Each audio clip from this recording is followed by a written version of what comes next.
Years ago, he had denied ever knowing her. One sentence destroyed everything. I don't know her. What are you saying? She walked away, alone, pregnant, humiliated. He moved on, wealthy, celebrated, untouched by consequences. Or so he thought. Years later, fate brought him face to face with a boy, one who looked just like him. His past had returned. My son. And this time, there was no escaping it. Vanessa was in the kitchen preparing dinner when Benjamin burst through the door, sweaty and smiling. "Mom," he called cheerfully. She turned slightly, and even after all these years, the ache returned without warning. She couldn't help it. The resemblance was even more pronounced now. The dimple on his right cheek, the familiar curve of his smile, the sharp, observant eyes that missed nothing. Every little gesture dragged her backward. Every smile reminded her of Vincent. She hated how her past refused to stay buried. She had tried for years to forget him, to erase his face from her memories. But how could she, when she lived every single day with a living replica of the man who had shattered her heart? Her grip tightened around the knife as she chopped vegetables, the sound sharp against the cutting board. The rhythm did nothing to quiet the storm raging in her mind. Benjamin dropped his bag by the wall and reached for a glass of water. "Football training was intense today," he said, grinning. "Coach says I'm getting faster." She forced a smile, masking the ache tightening her chest. "That's good," she replied softly. As she turned back to the chopping board, her thoughts drifted, uninvited, into the past. She had met Vincent as a teenage girl, back when life was simple and dreams felt possible, back when love felt harmless. She hadn't known who he really was. She had met him on her way back from the market, struggling with heavy grocery bags. She had to drop every few steps just to rest. He had appeared beside her, smiling, offering to help without hesitation. She remembered how grateful she had been, how easily she had laughed with him. They bumped into each other again and again. Soon, those chance meetings became intentional. Friendship followed naturally, blooming into something deeper before she even realized it. She hadn't known he was the son of Chifeze. No one had told her. And by the time she found out, her heart was already tangled with his. They met in quiet places where people rarely went. She learned to invent excuses, errands, visits, imaginary chores, anything to explain her absence to her mother. She fell in love completely. Whenever Vincent smiled, she found herself smiling too. She loved the dimple on the right side of his cheek, loved the way he spoke about the future, about forever, about choosing her no matter what. He told her he loved her. He promised to protect her. He promised they would always be together. And in the reckless ecstasy of first love, she let her guard down. A careless moment planted a seed she never imagined would grow into years of hardship and humiliation. She had been too in love to consider consequences, too young to understand the cost. The memory that haunted her most came without warning. One evening, the door had flown open with such force that both she and her mother jumped. A woman stood there, tall, imposing, wrapped in expensive lace. Her perfume filled the small living room, sharp and suffocating.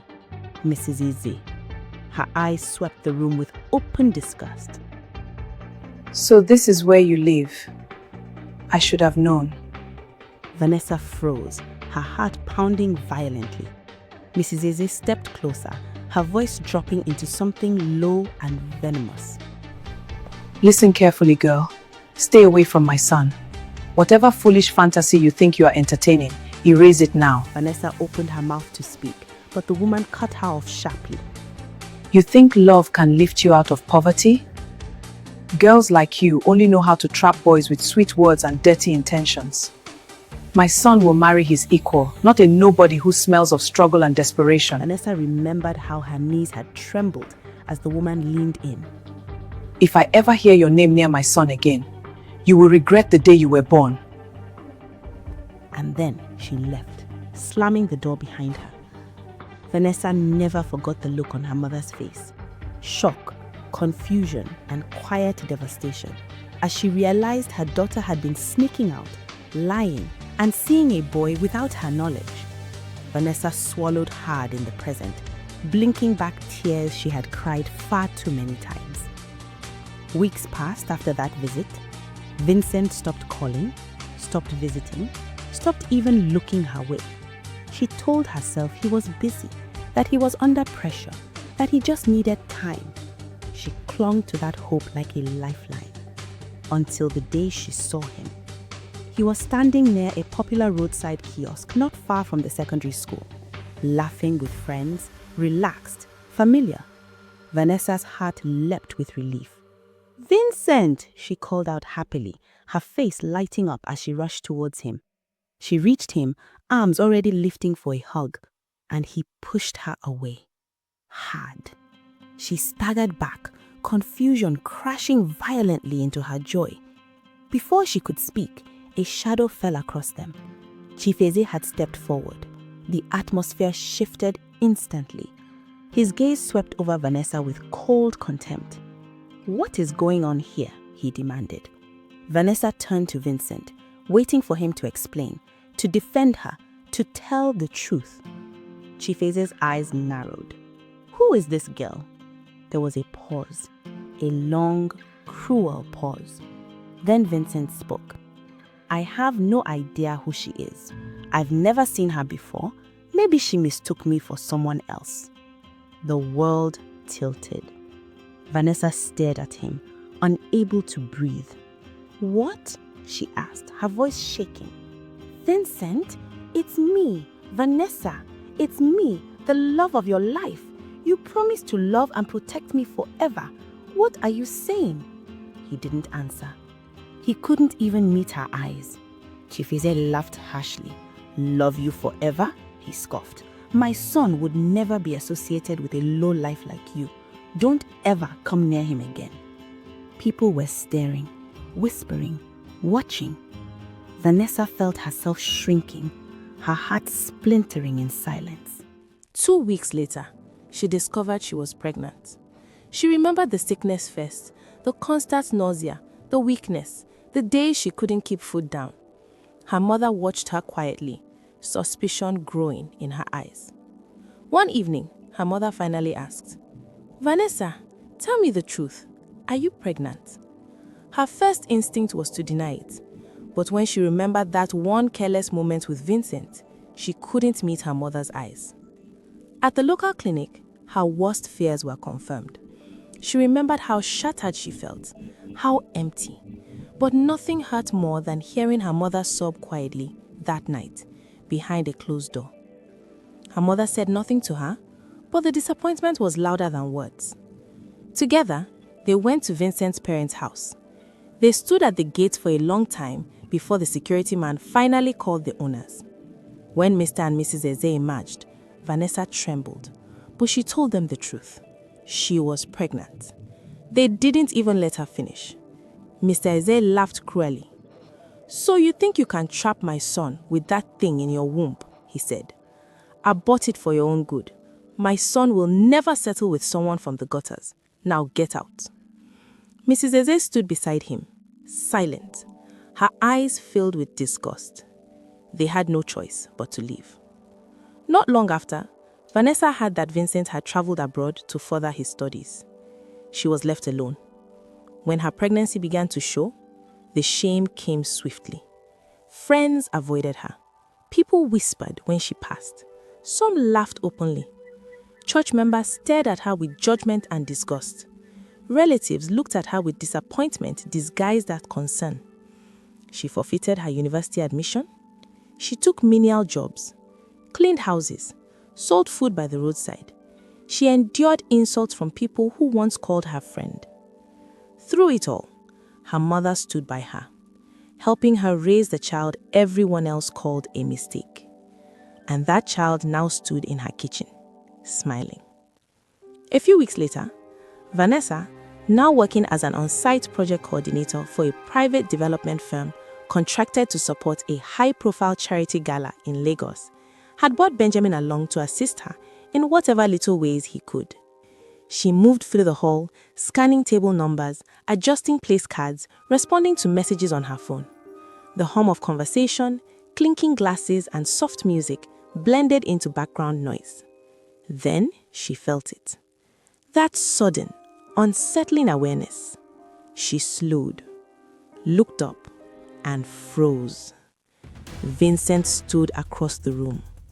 Older, broader, polished by wealth and time, but unmistakable.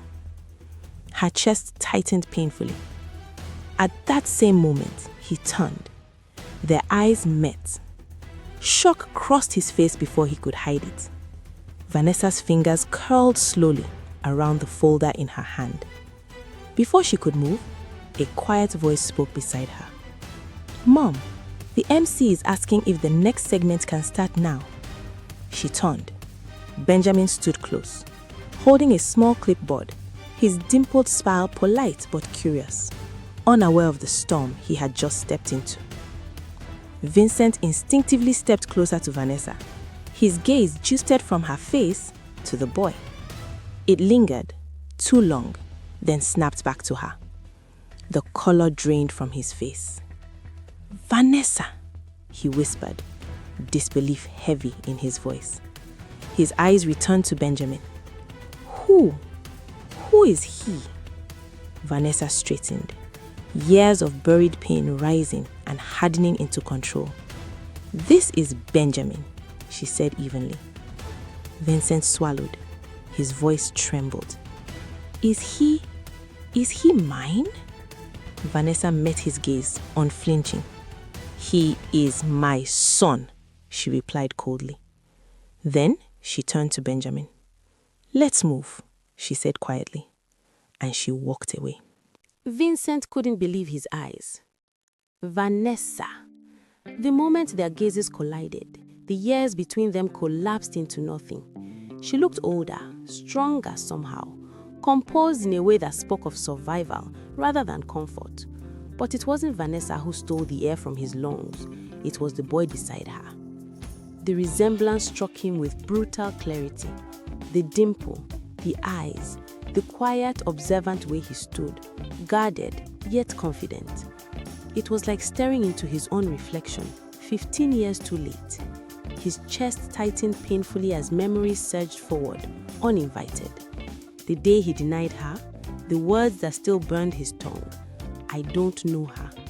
He remembered how bitter they had tasted even as he said them, how his throat had closed, how he had stared at the ground while his father stood beside him, unyielding, powerful, absolute. At 17, he had been a coward. He had chosen comfort over courage, silence over love. For years, the guilt had followed him like a shadow. In America, surrounded by privilege and opportunity, he had tried to bury it under success, degrees, boardrooms, titles. None of it erased the memory of her face that day, shock giving way to devastation. He had wondered about her often. Was she married now? Had she moved on? Had she forgiven him or learned to forget? He told himself she was better off without him, that the life he would have offered her under his parents' control would have destroyed her anyway. But the guilt never truly left him. When he asked the question, "Is he mine?" he already feared the answer. Her response was colder than any rejection he had imagined. "He is my son." Nothing more. No accusation. No explanation. No invitation. When Vanessa turned away, taking the boy with her, Vincent stood frozen as the weight of realization crashed down on him. All those years, all that silence, all that pain she had carried alone, while he lived comfortably, protected by wealth and distance. Vanessa and the boy disappeared into the crowd, but Vincent couldn't look away. For the first time in his life, the consequences of his cowardice stood before him in flesh and blood, and he knew this was only the beginning. He did not follow her, not immediately. Years of corporate training had taught him restraint, but this was more than professionalism. It was fear. Fear that if he moved too quickly, if he said the wrong thing, Vanessa would disappear again, taking the truth with her. Instead, he stood where she had left him, replaying every detail. The boy's face, the dimple, the way he stood close to her, not clinging, but protective. Vincent finished his drink in one swallow, ignoring the burn in his throat. There was no coincidence here. When the gala ended and the crowd thinned, Vincent slipped fully into work mode, calm, calculated, invisible. He approached the event manager casually, disguising urgency as curiosity. "Who handled logistics for tonight?" he asked lightly. The woman checked her tablet. "External firm. They supervised on-site coordination." A pause. Then the name, Vanessa. No surname. It hit him harder than he expected. Later that night, seated in the back of his car, as city lights blurred past the window, Vincent pulled out his phone. He hesitated, then made a call. "I need a discreet background check," he said quietly. "Not public records, personal, careful." He ended the call before questions could follow. At home, sleep refused to come. Every time he closed his eyes, he saw the boy again, saw himself in him. The same eyes his mother used to say revealed too much emotion, the same tilt of the head when listening. By morning, his guilt had sharpened into resolve. The boy was his. He knew it with absolute clarity. Silence was no longer an option. The report came 2 days later. Vanessa had never married. She lived modestly on the mainland, worked multiple jobs over the years.